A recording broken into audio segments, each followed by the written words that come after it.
सनम जावेद को रिहा कर दिया गया। अटॉर्नी जनरल ऑफ पाकिस्तान ने भी कह दिया है कि सनम जावेद खान जो है वो हमारी तरफ से रिहा है। हुकूमत जो है वो बारीक वारदात ये डालना चाहती है कि जब तक काजी फाइज ईसा साहब जो है वो चीफ जस्टिस ऑफ पाकिस्तान है, ये एक अपील दायर करेंगे। अपने तौर पर हुकूमत भी अपील दायर करना चाहती है। और उसके अलावा मेरा नाम राय आमिर हयात है, आप SNN न्यूज देख रहे हैं। नाज़रीन, आज हम दो चीजों पे खास तौर पर बात करेंगे। एक तो आज सनम जावेद खान जो है उनकी रिहाई जो है वो मुमकिन हो सकी है। वो किस तरह से मुमकिन हुई है, मियां गुल हसन साहब जो हैं इस्लामाबाद हाई कोर्ट के जस्टिस साहब, उन्होंने फैसला दिया है। उस फैसले की तरफ भी हम नजरसानी करेंगे। और दूसरा, आज हम खास तौर पर बात करेंगे कि जो सुप्रीम कोर्ट ऑफ पाकिस्तान के 13 रुकनी बेंच ने मखसूस नशिस्तों के हवाले से एक तारीखी फैसला दिया था, उस फैसले पे हुकूमत जो है वो बारीक वारदात जो है वो डालना चाहती है। वो किस तरह से वारदात डालना चाहती है,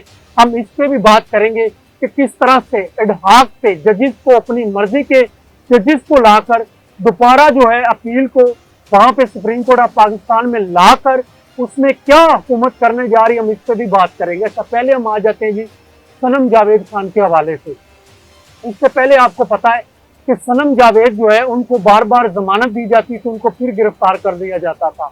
उनकी फिर से जमानत होती थी, उन्हें फिर से गिरफ्तार कर लिया जाता था। उन पे इल्जाम ये था कि 9 मई के जो मुकदमात हैं वो सनम जावेद के ऊपर दर्ज किए गए, वो पंजाब के जो है डिफरेंट सिटीज के अंदर दर्ज किए गए, लाहौर शहर के अंदर भी दर्ज किए गए, उसके अलावा और बाकी शहरों के अंदर भी दर्ज किए गए, उसके अलावा बलूचिस्तान के अंदर भी दर्ज किए गए, जो उसके अलावा जो है कोयटा के अंदर और बहुत से मुख्तलिफ पाकिस्तान के शहरों के अंदर जो है सनम जावेद पर मुकदमात जो है वो दर्ज किए गए थे। अब सनम जावेद जो है एक मुकदमे से जो है उसकी जमानत होती थी तो उन्हें दूसरे मुकदमे में गिरफ्तार कर लिया जाता था। अब ये सिलसिला जो है ये पिछले 1-1.5 साल से जारी है कि सनम जावेद जो है जैसे ही जमानत पे रिहा की फिर से गिरफ्तार कर लिया जाता था। तो कहा यही जाता था कि एस्टेब्लिशमेंट की तरफ से अभी सनम जावेद को मुआफीनामा नहीं मिल रहा।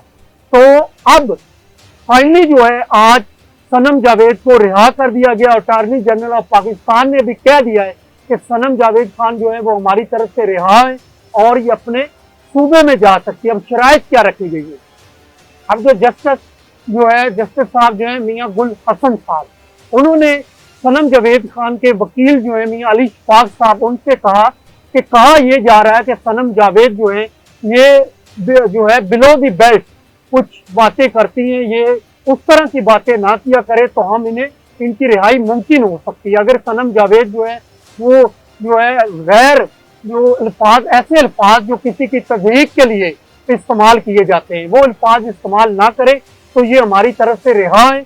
और इस चीज की गारंटी अगर मियां अली शफाक जो है सनम जावेद खान के वकील, वो अगर गारंटी देते हैं तो हम इनको रिहा कर देते हैं। तो फाइनली जो है सनम जावेद के वकील जो है उन्होंने इस चीज की गारंटी दी है कि जो सनम जावेद है ये आगे से बिलो द बेल्ट कोई भी बात नहीं करेगी, तनकीद नहीं करेगी, तनकीद बराए इस्लाह तो चलती रहती है। अब देखना ये कि क्या सनम जावेद की कोई डील हुई है, एस्टेब्लिशमेंट के साथ डील हुई है, हुकूमत के साथ कोई डील हुई है, या ये फैसला जो है ये इंसाफ पे मबनी था। ये चंद दिनों में हमें पता चल जाएगा कि सनम जावेद जो है वो बात करती हैं या नहीं करती, या मीडिया पे आती हैं या नहीं आती, इसका फैसला चंद दिनों के अंदर हो जाएगा। अब हुकूमत जो है वो मखसूस नशिस्तों के हवाले से घबराहट का शिकार है। अब हुकूमत जो है वो बारीक वारदात ये डालना चाहती है कि जब तक काजी फाइज ईसा साहब जो है वो चीफ जस्टिस ऑफ पाकिस्तान है, ये एक अपील दायर करेंगे। अपने तौर पर हुकूमत की अपील दायर करना चाहती है। और उसके अलावा हुकूमत ने आज एक फैसला किया है कि जितने लोग जो मखसूस नशिस्तों पर थे पहले, वो चाहे PMLN के थे, वो चाहे पीपल्स पार्टी के थे, या किसी भी पॉलिटिकल पार्टी के थे, वो अपने तौर पर सुप्रीम कोर्ट ऑफ पाकिस्तान में एक रिट पिटीशन दायर करेंगे। उनका मौक़िफ़ ये होगा कि हमें जो है वो सुना नहीं गया और बगैर सुने हुए फैसला किया गया। हालांकि होता तो यही है, ये जो फैसला था ये इंसाफ पे मबनी एक फैसला आया कि जिस पार्टी जो है जिसने ज्यादा सीटें ली हैं, मखसूस नशिस्तें भी उसी पार्टी को मिलनी चाहिए। अगर पाकिस्तान तहरीक इंसाफ का मैंडेट बनता था तो वो मैंडेट जो है पाकिस्तान तहरीक इंसाफ को ही वापस मिलना चाहिए था। ऐसा नहीं हो सकता कि मैंडेट पाकिस्तान तहरीक इंसाफ का हो और उसको चुरा कर कोई और ले जाए। अब इस पे एडहॉक जजेस जो है वो अपनी मर्जी से लगाए जाएंगे। अब मैं आपको थोड़ा सा बता दूं कि एडहॉक जजेस होते क्या हैं। एक आम बंदा जो है या एक आम जो शख्स है वो इसको किस तरह से समझे, एक आम पाकिस्तानी इसको किस तरह से समझे। होता ये कि एक तो होता है जो आपके मुस्तकिल जजेस होते हैं, जिनको आप परमानेंट जजेस कहते हैं, सुप्रीम कोर्ट ऑफ पाकिस्तान के अंदर तैनात किए जाते हैं, हाई कोर्ट के अंदर तैनात किए जाते हैं। एक होते हैं एडहॉक जजेस, ये होते हैं आपको बवक्ते जरूरत आपने कुछ जजेस की तैनाती करनी है, ये आइन के अंदर मौजूद है। ये मैं बिल्कुल नहीं कहता कि ये गैर आइनी तरीका, ये आइन के अंदर मौजूद है कि आप एडहॉक जजेस जो है वो भर्ती कर सकते हैं। लेकिन अब इसमें काजी फायज ईसा साहब और हुकूमत जो है वो अपनी मर्जी के एडहॉक जजेस जो है वो लगाएगी बगैर मुशावरत के, अपोजिशन के। अब वो जजेस जब आएंगे फिर कोशिश ये की जाएगी हुकूमत की तरफ से, ये बारीक वारदात डाली जाएगी कि ये दोबारा से अपील जो है मखसूस नशिस्तों की सुप्रीम कोर्ट ऑफ पाकिस्तान में लगे और फिर से दोबारा इसको सुना जाए और वो जो एडहॉक जजेस हैं उनको काजी फायज ईसा साहब जो है वो अपने साथ शामिल कर ले और एक अक्सरियती फैसला जो है वो पाकिस्तान तहरीक इंसाफ के खिलाफ लाया जाए।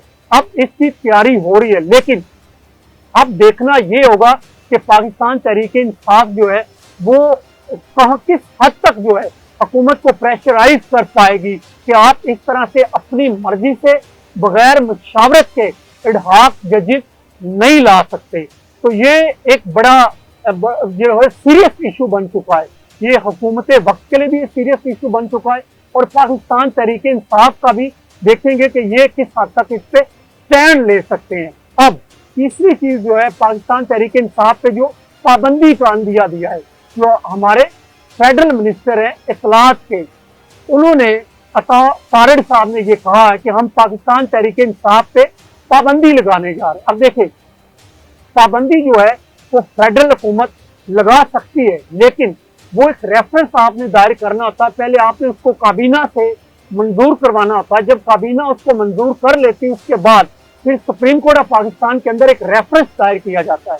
अब जो वो reference supreme court of Pakistan के अंदर जब दायर किया जाता है फिर सुप्रीम कोर्ट ऑफ पाकिस्तान उसका फाइनल डिसीजन देती है कि ये पार्टी जो है इस पॉलिटिकल पार्टी पे जो है पाबंदी लग सकती या नहीं लग सकती। अब होता तो ये कि जो पॉलिटिकल पार्टीज जो है वो मुल्क दुश्मन हो, जो पॉलिटिकल पार्टीज जो है वो दहशत गर्दी के अंदर मुलविस हो, जो पॉलिटिकल पार्टीज जो है वो मुल्क दुश्मन हो, उन पे जो है ये पाबंदी लग सकती है। लेकिन अब देखना ये कि क्या पाकिस्तान तहरीक इंसाफ जो है ये तालिबान की एक पार्टी है, इसका ताल्लुक जो है अफगानिस्तान के टीटीपी से है, या इसका ताल्लुक किसी दाइश से है, या इसका ताल्लुक एक पॉलिटिकल पार्टी से है। अब ये अगर हुकूमत जो है एक रेफरेंस बना भी देगी, अगर वफाकी काबीना जो है इसको अक्सरियती फैसला मंजूर कर भी लेगी, अगर अभी तो बाकी पॉलिटिकल पार्टीज कह रही है कि हमसे मुशावरत नहीं की गई, बाशमूल पाकिस्तान पीपल्स पार्टी और बाशमूल MQM, अगर ये वफाकी काबीना से मंजूरी ले भी लेते हैं, उस मंजूरी के बाद सुप्रीम कोर्ट ऑफ पाकिस्तान के अंदर जाएंगे तो ये साबित कैसे करेंगे? इनके पास तो एविडेंस ही कोई नहीं है कि पाकिस्तान तहरीक इंसाफ जो है वो मुल्क दुश्मन पार्टी है या पाकिस्तान तहरीक इंसाफ जो है वो मुल्क के अंदर दहशत गर्दी के अंदर मुलविस है। अगर पाकिस्तान तहरीक इंसाफ दहशत गर्दी के अंदर मुलविस नहीं है, अगर वो मुल्क दुश्मन पार्टी नहीं है, तो पाकिस्तान तहरीक इंसाफ पे पाबंदी नहीं लग सकती और सुप्रीम कोर्ट ऑफ पाकिस्तान जो है इसको 2 मिनट के अंदर फारिग कर देगा। तो जी नाज़रीन, अब तक के लिए इतना ही, मुझे इजाजत दीजिए। अल्लाह हाफ़िज़।